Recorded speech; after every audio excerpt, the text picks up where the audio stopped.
Company के बारे में कंसाई नेरोलैक पेंट कंपनी है और कंपनी के रिजल्ट आए और उसी पे हम लोग आज चर्चा करने वाले हैं। पहले आपके सामने नतीजे रख देता हूँ मैं। 2000 करोड़ से ज़्यादा की रेवेन्यूज़ इस क्वार्टर में देखने को मिली, 256 करोड़, जिसमें 46% की ग्रोथ है साल दर साल। और प्रॉफिट जो है 156 करोड़ आया, जिसमें करीब 37% की ग्रोथ देखने को मिल रही है। ऑपरेटिंग प्रॉफिट में भी 34% की ग्रोथ है, 250 करोड़ से ज़्यादा है, 255 करोड़। लेकिन मार्जिन थोड़ा सा लगभग 1% के आसपास कह सकते हैं नरम पड़ा है। तो पिछला क्वार्टर इनपुट कॉस्ट के लिहाज से डेफिनेटली बड़ा महंगा रहा होगा। बातचीत करने के लिए हमारे साथ है कंपनी के मैनेजिंग डायरेक्टर अनुज जैन जी। अनुज सर, बहुत बहुत स्वागत है आपका CNBC आवाज़ पर। नंबर्स, नमस्कार जी नमस्कार। नंबर सर प्राइम साइड तो बहुत अच्छे लग रहे हैं, लेकिन मार्जिन थोड़ा सा है। तो मुझे समझाइए कि क्वार्टर कैसा रहा और क्या क्या उसमें अच्छी बातें थी और क्या क्या बुरी बातें थी। देखिए, जो क्वार्टर वन है इसके अंदर डिमांड कंडीशंस अच्छे थे। कंसाई नेरोलैक जो है एक स्पेशल मिक्स है, बिकॉज हम लोग डेकोरेटिव में भी हैं, इंडस्ट्रियल में भी, automotive, performance coating, powder coating, coil coating, तो काफ़ी हमारा स्प्रेड बिजनेस है। एंड क्वार्टर वन के जो अच्छा बात यही रहा कि सारे जो सेगमेंट्स थे उनके अंदर ग्रोथ अच्छा था। इंडस्ट्रियल ऑटोमोटिव जो हमारा एक स्ट्रॉन्ग होल्ड है, वहाँ पे पैसेंजर व्हीकल के अंदर डिमांड अच्छी दिख रही है। जो चिप्स की शॉर्टेजेस की वजह से जो प्रॉब्लम प्रोडक्शन में चल रहा था, वो अभी सिचुएशन धीरे धीरे करके बेटर हो रही है। टू व्हीलर जिसमें last year production growth companies का नेगेटिव था, वो अभी पॉजिटिव एरिया में जा रहा है। कमर्शियल व्हीकल, ट्रैक्टर के अंदर काफ़ी रिकवरी दिख रही है। तो ऑटोमोटिव के अंदर काफ़ी चेंजेस हैं और डेकोरेटिव के अंदर भी ग्रोथ मार्केट में अच्छी रही। हालांकि इसमें एक फैक्टर मई मंथ, जो कि लास्ट ईयर कोविड का बेस होने की वजह से काफ़ी लो बेस था, उसका भी एक रोल आता है। तो ओवरऑल सभी सेगमेंट के अंदर हमने अच्छा एक डिमांड देखा। जो मार्जिन्स के हिसाब से देखें तो लास्ट ईयर जो इन्फ्लेशन ऑलमोस्ट 15 महीने 18 महीने से जो इन्फ्लेशन चल रहा है, एंड लास्ट ईयर जो हमने प्राइस इंक्रीज लिया, वो price increase third quarter fourth quarter में आया, एंड उसका इम्पैक्ट जो है वो भी इस क्वार्टर में रिफ्लेक्ट हो रहा है। आप कह रहे हैं कि टू व्हीलर्स में भी रिवाइवल सर, लेकिन नंबर्स जो अगर हम लोग देख रहे हैं तो वो अभी भी कमज़ोर ही दिख रहे हैं। उस तरह के रिवाइवल नहीं जितना फोर व्हीलर्स में या और महंगी गाड़ियों में है। और अर्बन डिमांड के सामने रूरल डिमांड, जहाँ पे टू व्हीलर्स ज़्यादा बिकता है, या टियर 1 के टियर 3 सिटीज़ में, वो अभी भी रिवाइवल वैसा नहीं दिख रहा है। हाँ, सही बात है आपकी। तो अगर पैसेंजर व्हीकल देखेंगे तो वो शायद प्री कोविड लेवल पे आ चुका है, जो पहले चलता था। टू व्हीलर अभी भी प्री कोविड लेवल पे नहीं आया। बट मैं जो बात कर रहा हूँ कि लास्ट ईयर जो नेगेटिव एरिया में चल रहा था, एटलीस्ट के अंदर पॉजिटिव हो गया है। तो उस तरीके से रिकवरी नहीं है, वो आपका पॉइंट बिल्कुल सही है, बट एटलीस्ट रिकवरी मोड पे आया है। और अगर ये मानसून जो अभी अपने को ठीक दिखाई दे रहे हैं, तो उसके बाद उम्मीद कर सकते हैं कि सितंबर के बाद रूरल की डिमांड थोड़ी पिकअप होगी।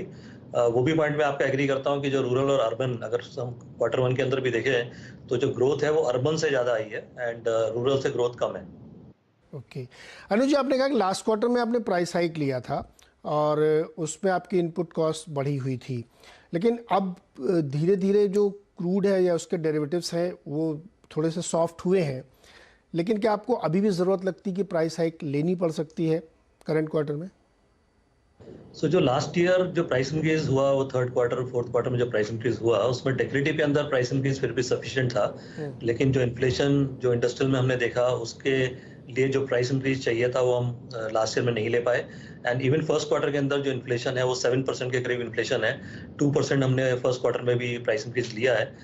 जो अभी आप बोल रहे हैं कि क्रूड के प्राइस डाउन होने से उसका जो इम्पैक्ट डेरिवेटिव्स के ऊपर आता है, उसमें थोड़ा टाइम जाता है, अभी वो रिफ्लेक्ट नहीं हो रहा है।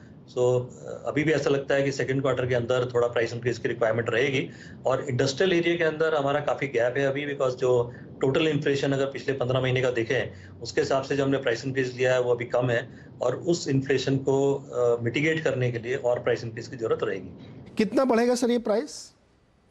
ये तो कहना डिफिकल्ट है, बिकॉज वहाँ पे 1-to-1 डिस्कशन के बेस पे होता है।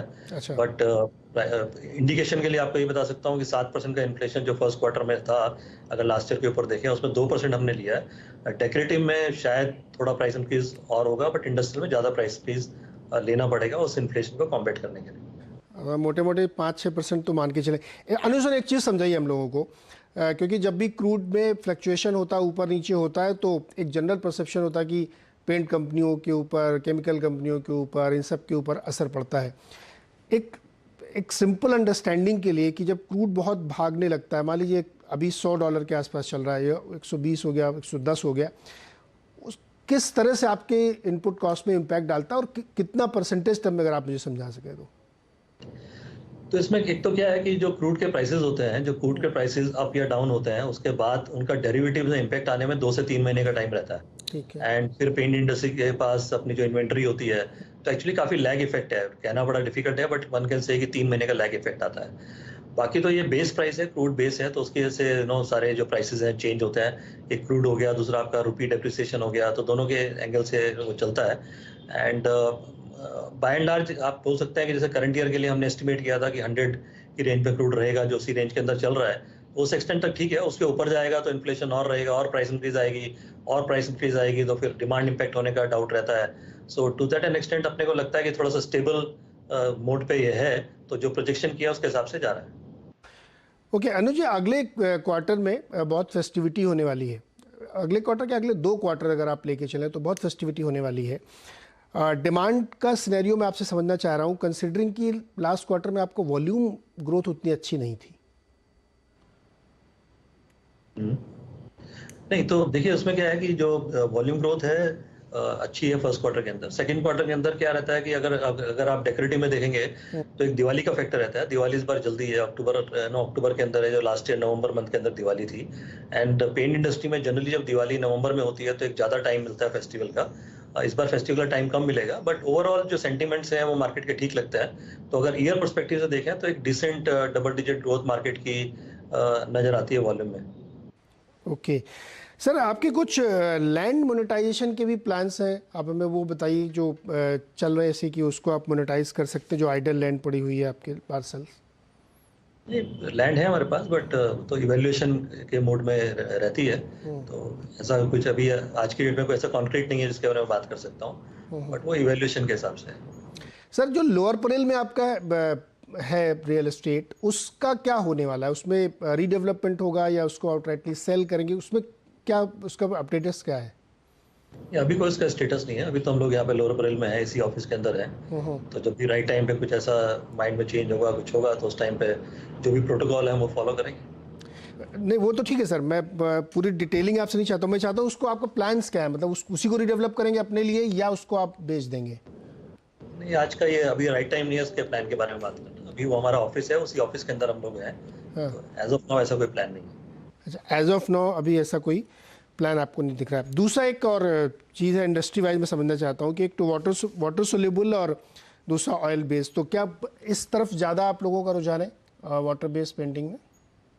वाटर बेस की जो डिमांड है मार्केट में बेटर है, उसकी ग्रोथ रेट भी बेटर रहती है, एंड मार्जिन के हिसाब से भी वाटर बेस्ड प्रोडक्ट्स अच्छे रहते हैं। तो हमारी स्ट्रेटजी का पार्ट वही है कि वाटर बेस की सेल को कैसे बढ़ाया जाए, इवन एनवायरनमेंट के हिसाब से, कंज्यूमर एक्सपीरियंस के हिसाब से, क्योंकि जो सॉल्वेंट बेस होते हैं हैजार्डस होते हैं, तो वाटर बेस की तरफ हमारा ज्यादा फोकस है। तो अभी जो आपका टोटल है उसमें से वाटर बेस कितना है और बाकी कितना ऑयल बेस कितना है?